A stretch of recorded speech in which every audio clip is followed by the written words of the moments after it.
Terima kasih Dr. Reza. Saudara-saudara selamat sore. Kembali kami akan menyampaikan update data kinerja kesehatan untuk penanggulangan COVID-19 secara nasional.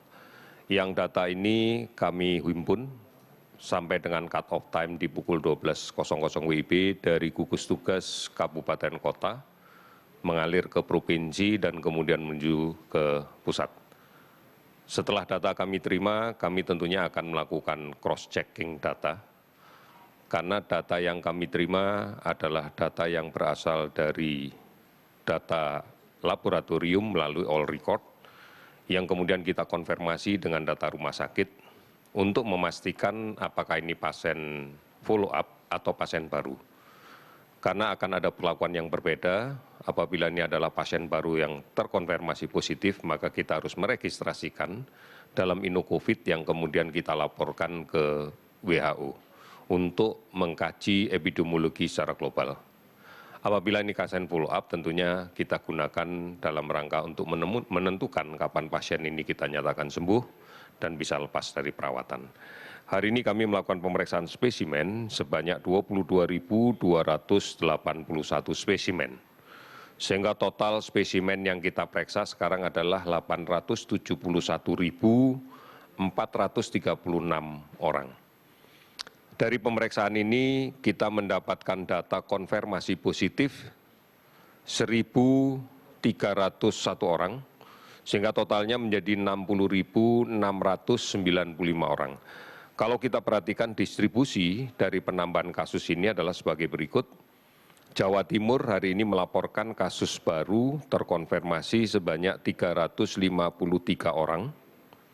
Dan kemudian juga melaporkan kasus sembuh sebanyak 247 orang. Kemudian Sulawesi Selatan hari ini melaporkan kasus baru terkonfirmasi sebanyak 180 orang dan melaporkan juga 41 kasus sembuh. DKI Jakarta hari ini melaporkan 140 kasus baru terkonfirmasi dan sembuh 238 orang. Jawa Tengah melaporkan 134 kasus baru dan 50 sembuh. Kalimantan Selatan melaporkan 110 kasus baru dan 28 sembuh. Kalau kita perhatikan dari 34 provinsi ini ada 16 provinsi yang hari ini melaporkan penambahan kasusnya di bawah 10. Ada 6 provinsi yang hari ini tidak melaporkan ada penambahan kasus. Kemudian beberapa provinsi yang jumlah kasus sembuh dilaporkan lebih banyak daripada kasus terkonfirmasi adalah Nusa Tenggara Barat, 23 kasus baru dan 25 sembuh. Banten 21 kasus baru dan 54 sembuh, kemudian Maluku 7 kasus baru dan 9 sembuh, Riau 4 kasus baru dan 12 sembuh, Kepulauan Riau 3 kasus baru 4 sembuh, kemudian Kalimantan Barat tidak ada kasus baru 6 sembuh, Kalimantan Utara tidak ada penambahan kasus baru, dilaporkan 6 kasus sembuh, kemudian Sulawesi Tengah tidak ada penambahan kasus dan 1 sembuh. Saudara-saudara, total sembuh hari ini adalah 901 orang, sehingga akumulasi keseluruhan menjadi 27.568 orang. Kalau kita perhatikan persentase nasional sembuh, sekarang berada di kisaran 42%, namun kalau kemudian kita perhatikan, sudah lebih dari 13 provinsi yang memiliki persentase sembuh di atas 70%. Dan angka ini pasti akan naik, karena proses sembuh ini membutuhkan waktu. Saudara-saudara, banyaknya kasus baru yang kita temukan, ini disebabkan karena tracing yang semakin agresif yang dilaksanakan oleh Dinas Kesehatan Daerah, disertai dengan testing yang masif dari tracing yang kita dapatkan. Tentunya kasus yang kami laporkan adalah kasus yang konfirmasi positif dari pemeriksaan antigen, baik dengan menggunakan real-time PCR maupun dengan menggunakan TCM. Karena kasus konfirmasi positif pemeriksaan inilah yang masuk di dalam registrasi untuk pengamatan epidemiologi dunia, bukan menggunakan hasil pemeriksaan rapid test.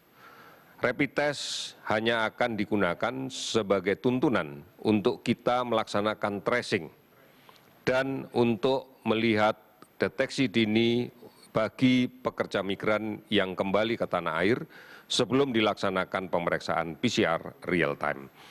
Oleh karena itu, saudara-saudara sekalian, ini yang kita lakukan di dalam kaitan dengan upaya untuk menegakkan diagnosa.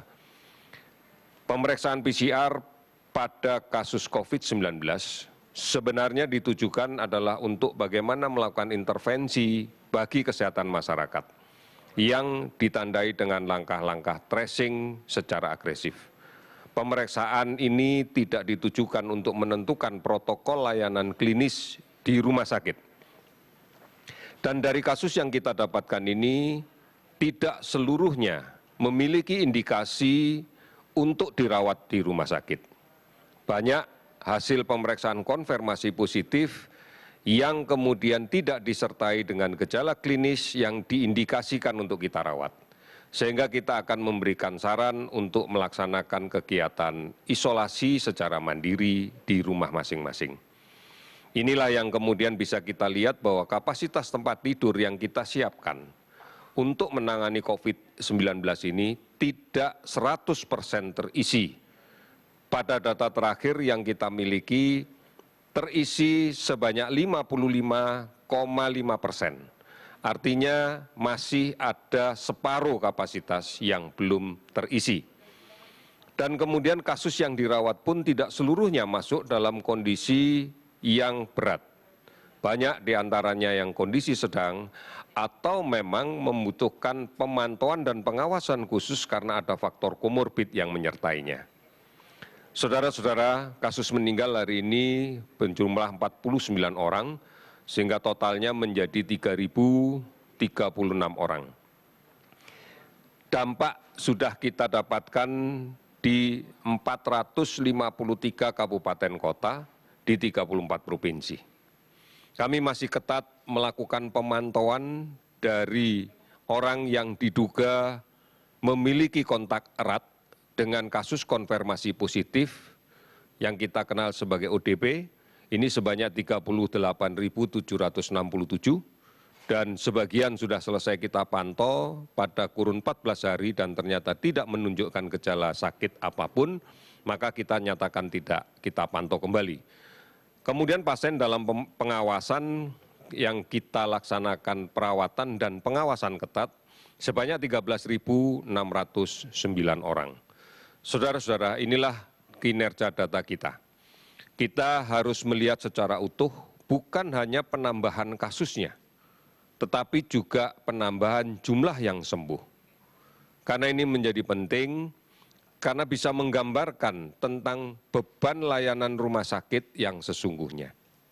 Saudara-saudara, ikuti perkembangan COVID-19 ini pada berbagai informasi yang telah kami siapkan secara resmi agar kita semua bisa mengikuti perkembangannya dengan baik.